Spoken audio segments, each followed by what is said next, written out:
قومی سمود۔ السلام علیکم ناظرین، میں ہوں ضیاء الرحمن اور آپ دیکھ رہے ہیں ہمارا یوٹیوب چینل تبلیغ القرآن والحدیث۔ پیارے دوستو، قوم عاد اور قوم سمود دنیا کی تاریخ میں دو ایسے قومیں گزری ہیں جن کو اللہ تبارک و تعالی نے بے پناہ طاقت اور قوت سے نوازا تھا۔ ان کی طاقت کا کوئی مقابلہ نہیں کر سکتا تھا۔ ان جیسے قوم نہ ان سے پہلے آئی اور نہ ان کی بعد پیدا ہوئی۔ پیارے دوستو، آج کی ویڈیو میں ہم قوم سمود کے بارے میں بات کریں گے کہ قوم سمود کتنی طاقتور قوم تھی، اور اللہ تعالی نے ایک اونٹنی کو ایک چٹان سے ان کے لیے بطور امتحان کے بغیر ماں باپ کی کیسے پیدا فرمایا، اور پھر انہوں نے اس اونٹنی کو کیوں قتل کیا، اور اس کی نتیجے میں ان پر آسمان سے کیسے چیخیں بلند ہوئیں اور نیچے سے ان پر کیسا زلزلہ آیا، اور اللہ تعالی نے اس طاقتور قوم کو کیسے ہلاک و برباد کیا اور دنیا کے لیے عبرت کا نشان بنایا۔ تو پیارے دوستو، آج کی اس ویڈیو میں قوم سمود کی مکمل معلومات قرآن و حدیث کی روشنی میں فراہم کریں گے۔ پورا تفصیل جاننے کے لیے آپ سے گزارش ہے کہ ویڈیو کو آخر تک ضرور دیکھے گا۔ اگر چینل پر نئے ہیں تو سبسکرائب ضرور کیجیے گا تاکہ آپ کو اسلامک ہسٹری پر مبنی ویڈیوز ملتی رہے۔ پیارے دوستو، قوم عاد کی ہلاکت کے بعد ایک دوسری قوم معرض وجود میں آئی جس کو قوم سمود کہا جاتا ہے۔ یہ دنیا کی دوسری طاقتور قوم تھی۔ قوم عاد کی طرح قوم سمود بھی دولت مند، قوی اور بہادر قوم تھی، اور سنگ تراشی اور فن تعمیر میں ماہر تھی۔ میدانی علاقوں میں وہ لوگ عالی شان محلات تعمیر کرتے تھے اور پہاڑوں کو تراش کر بڑے خوبصورت گھر بناتے تھے۔ سمود ایک مشہور قبیلے کا نام ہے۔ یہ جدیس کے بھائی سمود کی نسل ہیں، اور جدیس اور سمود عاصر کے بیٹے تھے، اور عاصر ارم کا بیٹا تھا، اور ارم حضرت نوح علیہ السلام کے بیٹے سام کا بیٹا تھا۔ یہ بہت قدیم خالص عربی قوم سے تھے۔ ان کی رہائش حجاز اور تبوک کے درمیان حجر کے مقام پر تھی، جسے مدائن صالح بھی کہا جاتا ہے۔ قوم سمود کی مکانات اس علاقے کی پہاڑوں میں کھدے ہوئی صاف نظر آتے ہیں، اور علماء کرام نے یہ بھی لکھا ہے کہ ان کی تعمیری یادگاریں اب تک باقی ہے، اور ان پر ارمی اور سمودی خط میں کتبیں منقوش ہے۔ تاریخ طبری جلد نمبر 1 میں قوم سمود کی عمروں کے متعلق ایک روایت موجود ہے کہ عمر بن خارجہ رضی اللہ عنہ رسول اللہ صلی اللہ علیہ وسلم سے روایت کرتے ہیں کہ آپ صلی اللہ علیہ وسلم نے فرمایا کہ اللہ تعالی نے سمود کو لمبی عمر عطا کی تھی۔ ان کی عمریں اس قدر لمبی ہوتی تھی کہ جب اس سے کوئی شخص مٹی گارے سے گھر تعمیر کرتا تو وہ گھر کنڈرات میں تبدیل ہو جاتا، مگر وہ شخص زندہ ہوتا۔ چنانچہ جب انہوں نے یہ ماجرا دیکھا تو پہاڑوں کو تراش کر اس کے اندر اپنے گھر تعمیر کرنے شروع کر دیے۔ رزق کی ان پر کوئی تنگی نہ تھی، واللہ اعلم۔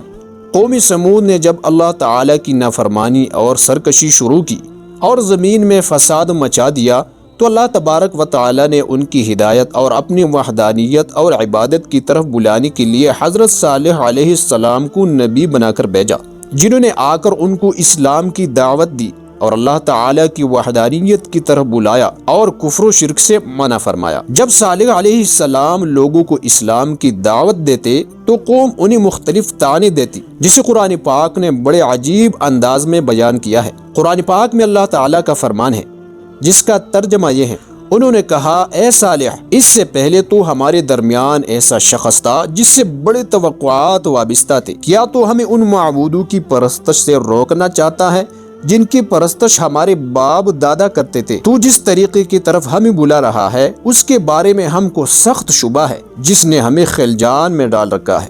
سورہ ہود آیت نمبر 62۔ چنانچہ وہ قوم انکار پر ہی ڈٹی رہی اور آپ کو جادو زدہ کہا، اور یہ بھی کہا کہ اگر آپ اللہ تعالی کے سچے رسول ہے تو کوئی معجزہ یا نشانی پیش کرے۔ حافظ ابن کثیر رحمۃ اللہ علیہ نے اپنی تفسیر میں لکھا ہے کہ قوم سمود نے حضرت صالح علیہ السلام سے یہ معجزہ طلب کیا تھا کہ ایک چٹان جو ان کی بستی کی ایک کنارے پڑی تھی جس کا نام کاتبہ تھا، اس سے آپ ایک اونٹنی نکالی جو گابن ہو۔ حضرت صالح علیہ السلام نے ان سے فرمایا کہ اگر ایسا ہو جائے تو تم ایمان قبول کر لو گے؟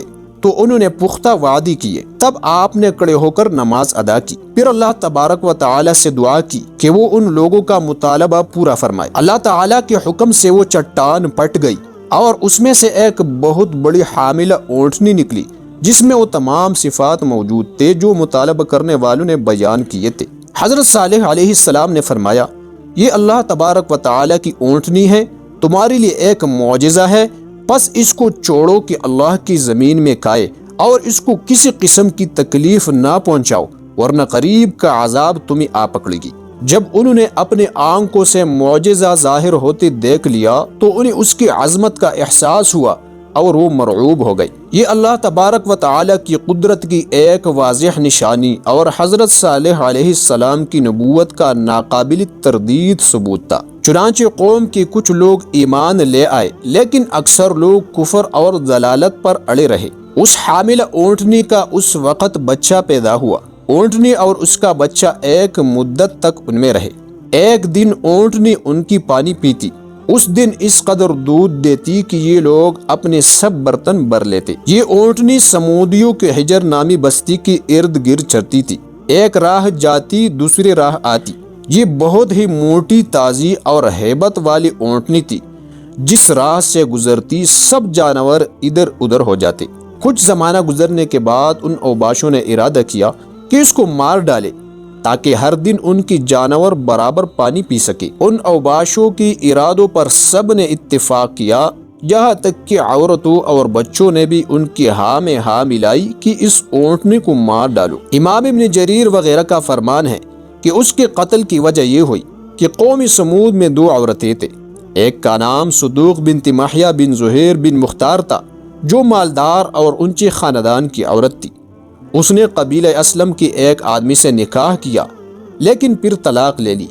اس نے اپنے چچا زاد مصدح بن مہرج بن محیا کو بلا کر کہا، اگر تم اونٹنی کو قتل کر دو تو میں تم سے شادی کر لوں گی۔ دوسری عورت کا نام عنیزہ تھا، یہ ایک کافر بڑھیا تھی، اس کا خاوند ایک رئیس تھا۔ اس عورت نے قدار بن سالف سے کہا، یہ میری 4 بیٹیاں ہیں، اگر تم اونٹنی کو قتل کر دو تو جس لڑکی سے چاہو گے شادی کر دو گی۔ چنانچہ یہ دونوں جوان اس کام کے لیے کمر بستہ ہو گئی اور قوم کے اور افراد کو بھی ترغیب دی۔ اسی طرح مزید 7 افراد ان کے ساتھ ملے اور یہ کل 9 افراد ہو گئے۔ قرآن کریم میں اللہ تعالیٰ کا فرمان ہے جس کا ترجمہ یہ ہے، اور شہر میں 9 شخص تھے جو ملک میں فساد کیا کرتے تھے اور اصلاح سے کام نہیں لیتے تھے۔ سورہ نمل آیت نمبر 48۔ انہوں نے باقی قبیلوں کو ساتھ ملانے کی کوشش کی تو لوگوں نے تائید کی۔ وہ اونٹنی کو قتل کرنے کے لیے گات میں بیٹھ گئی۔ جب اونٹنی پانی پی کر واپس آئی تو مصداع نے جو چھپ کر بیٹھا ہوا تھا اس پر تیر چلا دیا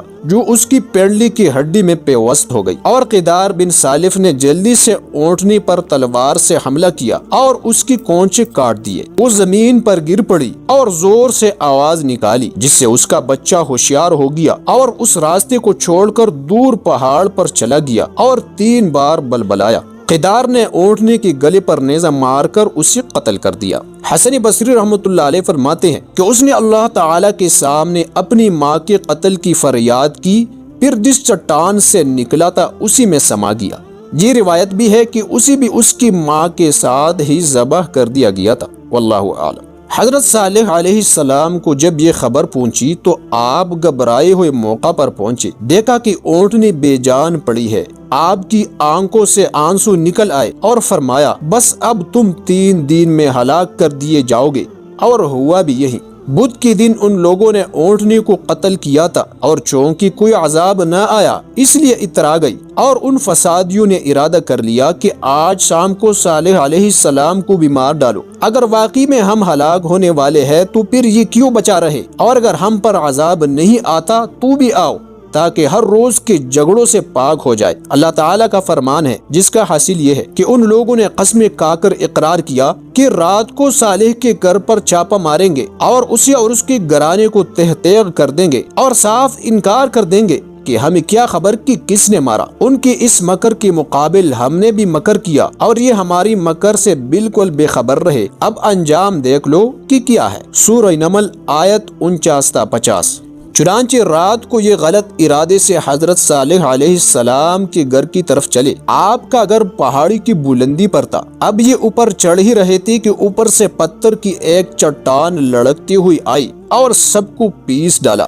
ان کا تو یہ حشر ہوا۔ ادھر جمعرات کے دن تمام سمودیوں کے چہرے زرد پڑ گئی۔ جمعہ کے دن ان کے چہرے آگ جیسے سرخ ہو گئی، اور ہفتے کے دن جو مہلت کا آخری دن تھا ان کے منہ سیاہ ہو گئی۔ 3 دن جب گزر گئے تو چوتھے دن اتوار کو صبح سورج کے روشن ہوتی ہی اوپر آسمان سے سخت کڑاکا ہوا، جس کی ہولناک دہشت انگیز چنگاڑ نے ان کے کلیجے پھاڑ دیے، اور ساتھ ہی نیچے سے ایک زبردست زلزلہ آیا۔ ایک ہی ساعت میں ایک ساتھ ہی ان سب کا ڈھیر ہو گیا۔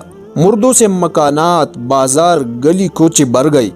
مرد، عورت، بچے، بوڑھے اول سے آخر تک سارے کے سارے تباہ ہو گئی۔ اور اللہ تبارک و تعالی نے اپنے فضل و کرم سے حضرت صالح علیہ السلام اور ان کے ساتھ ایمان لانے والے کو عذاب سے بچا دیا۔ امید ہے پیارے دوستوں کہ آج کی ویڈیو آپ کو پسند آئی ہوگی۔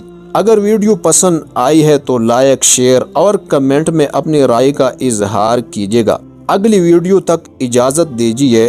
اللہ حافظ۔